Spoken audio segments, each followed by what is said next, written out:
Irving? Maker's breath. I did not expect to see you alive. It is over, Gregor. Aldred is dead. Aldred tortured these mages, hoping to break their wills and turn them into abominations. We don't know how many of them have turned. What? Don't be ridiculous. Of course he'll say that. He might be a blood mage. Don't you know what they did? I won't let this happen again. I am the Knight Commander here, not you.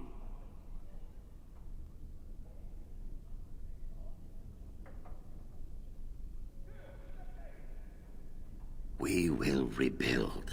The circle will go on, and we will learn from this tragedy, and be strengthened by it.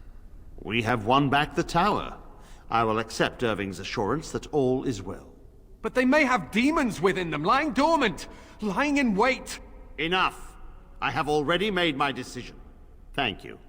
You have proven yourself a friend of both the Circle and the Templars.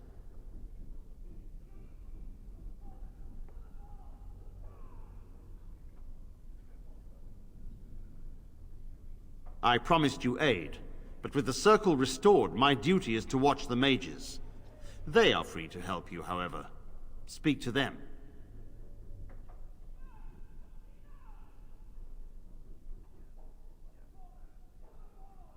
Yes, Irving. For now, I will have to oversee a sweep of the tower. There may be some survivors, and we should do our best to tend to them. Please excuse me. And Irving, it is good to have you back. I'm sure we'll be at each other's throats again in no time. I'm glad I'm still alive, but the Circle's future still remains to be seen. Here we are, the tower in disarray, the Circle nearly annihilated. Oh, it could have been much, much worse. I am glad you arrived when you did. It's almost as though the Maker himself sent you. From what Gregor said, it seems that you came here seeking allies. The least we can do is help you against the Darkspawn. I would hate to survive this, only to be overcome by the Blight.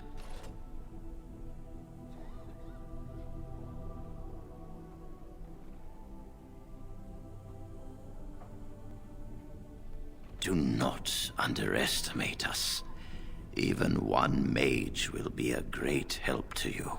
You have my word. As first enchanter, the Circle will join the Gray Wardens in the fight. Irving, I have a request. I seek leave to follow the Gray Warden. When we need you here, the Circle needs you. I appreciate the sentiment, Irving. But the Circle will do fine without me. The Circle has you. This woman is brave and good, and capable of great things. If she will accept my help, I will help her accomplish her goals.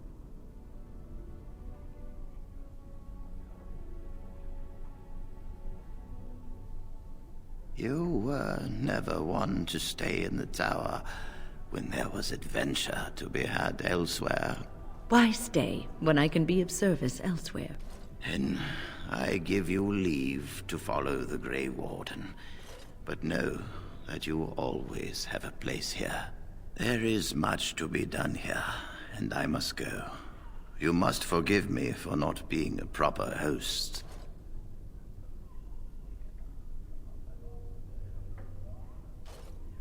When the time comes, we will stand beside you.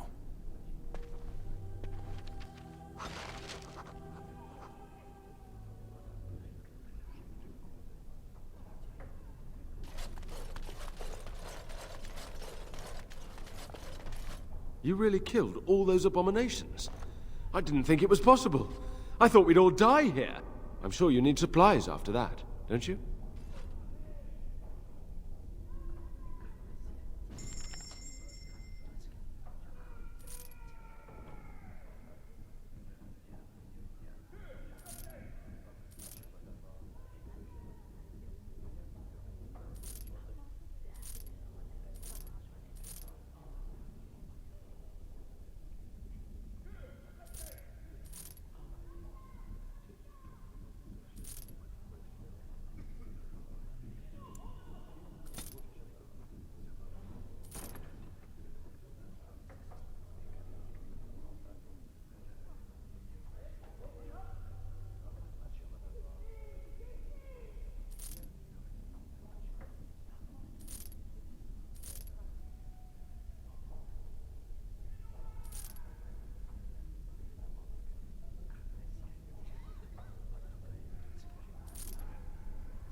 I have been studying Mother's grimoire. Do you wish to hear what I have found? 'Tis not what I expected. I had hoped for a collection of her spells, a map of the power that she commands. But this is not it. Disturbed? Yes, perhaps that is the right word. One thing in particular within her writings disturbs me. Here, in great detail, Flemeth explains the means by which she has survived for centuries. Oh, if only 'twere so. Flemeth has raised many daughters over her long lifetime. There are stories of these many witches of the wilds throughout chastened legend, yet I have never seen a one, and always wondered why not. And now I know. They are all Flemeth. When her body becomes old and wizened, she raises a daughter, and when the time is right, she takes her daughter's body for her own.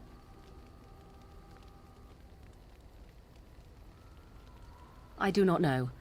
Perhaps 'tis as she said, the Darkspawn threaten her as much as they threaten anyone else, or perhaps she believes that this journey will make me more powerful. According to the tome, if the host is already powerful and trained in magic, it takes far less time for Flemeth to settle in.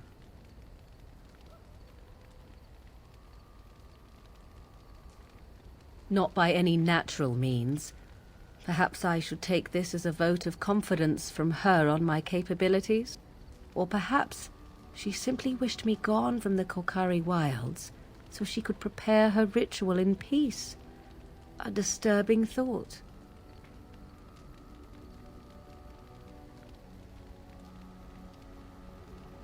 Do not be sorry. I am not. I am angry. There is only one possible response to this. Flemeth needs to die. I will not sit about like an empty sack waiting to be filled. Flemeth must be slain, and I need your help to do it.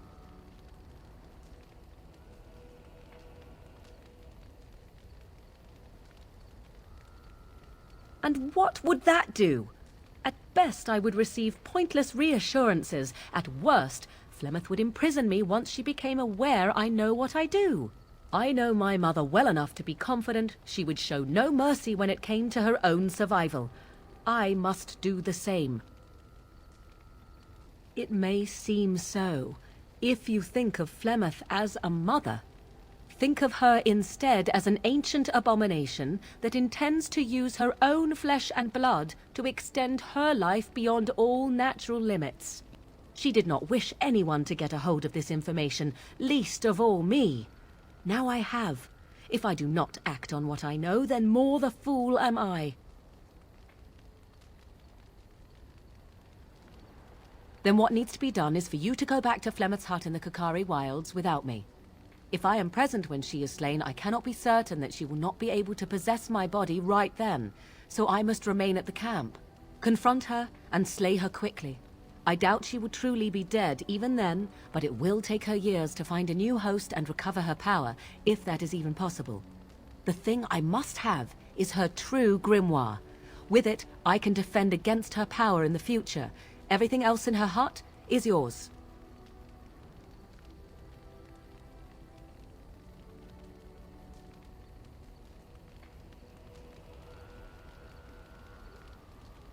She would like everyone to think she is invincible, but I highly doubt that is the case. And besides that, you are not truly killing her.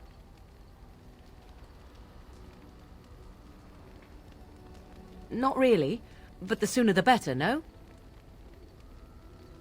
I am grateful. The sooner this can be done, the sooner it will set my mind at ease.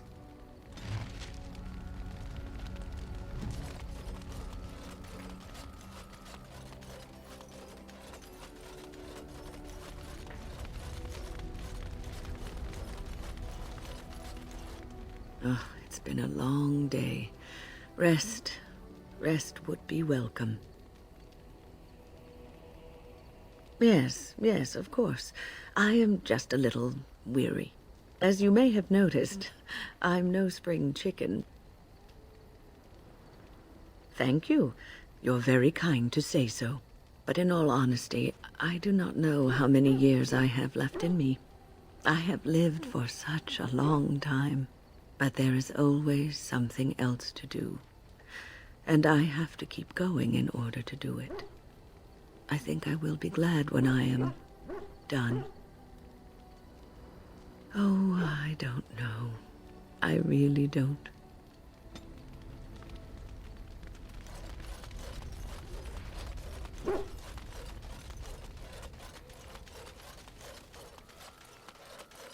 If there's anything I can do for you, please, please tell me.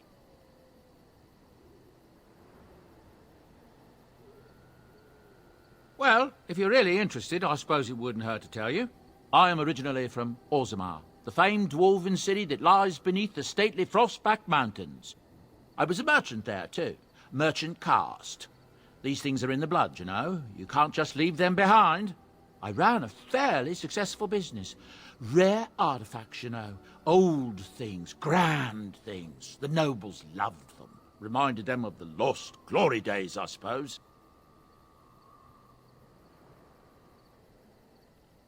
Our kingdoms once spanned the length of Thedas, from majestic Orzammar to Kalsharok to glittering Darmalin far to the west. They say the gold and silver veins ran so thick through the stone of Darmalin that the entire city sparkled. The Darkspawn took it all, of course. One by one, the old Tigers fell, and then all that was left was Orzammar. But we were talking about how I ended up here, weren't we? One day, a noble woman came to my stall. She looked around for a bit and then started shrieking in dismay. Apparently, she believed that a pair of braces I had for sale once belonged to her brother.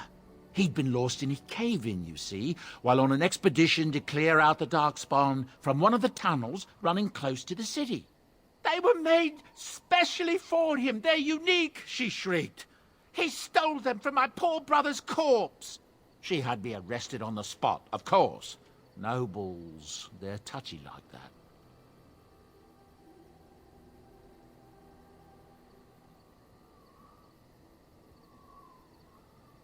Well, I didn't steal them. You see, I'd been paying these castless thugs to venture out into the deep roads for me. The lost tigers, they're full of things that people left behind. Sometimes you can find a treasure, something worth a little gold. That's exactly how I see it. The noblewoman, she wasn't too happy with the theft of her brother's braces. I don't know what they planned for me, and I didn't want to find out. Bribed the guard that was watching me and took off for the surface first opportunity I got. Never looked back.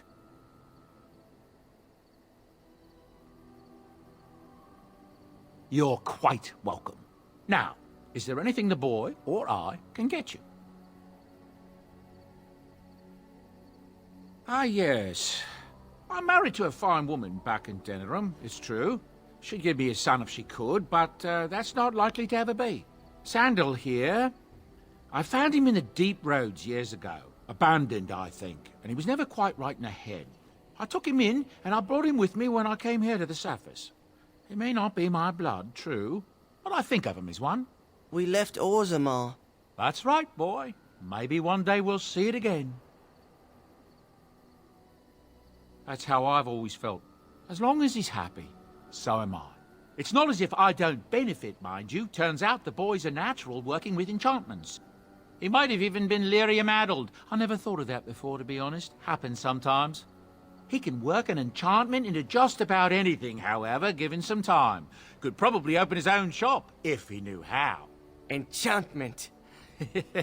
Well, he does seem to enjoy it, at least. Look, we don't rob people, all right? We don't take things from people that need them.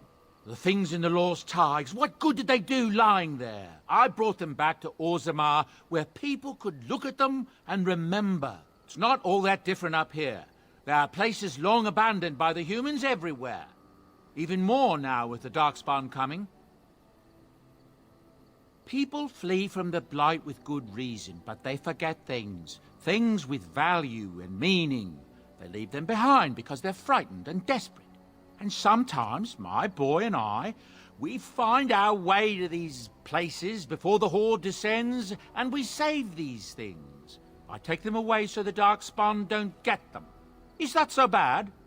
They destroy everything they touch.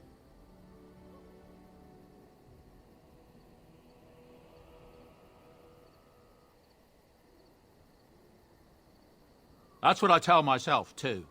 Ah, these are dark times indeed. Dark times, my friend.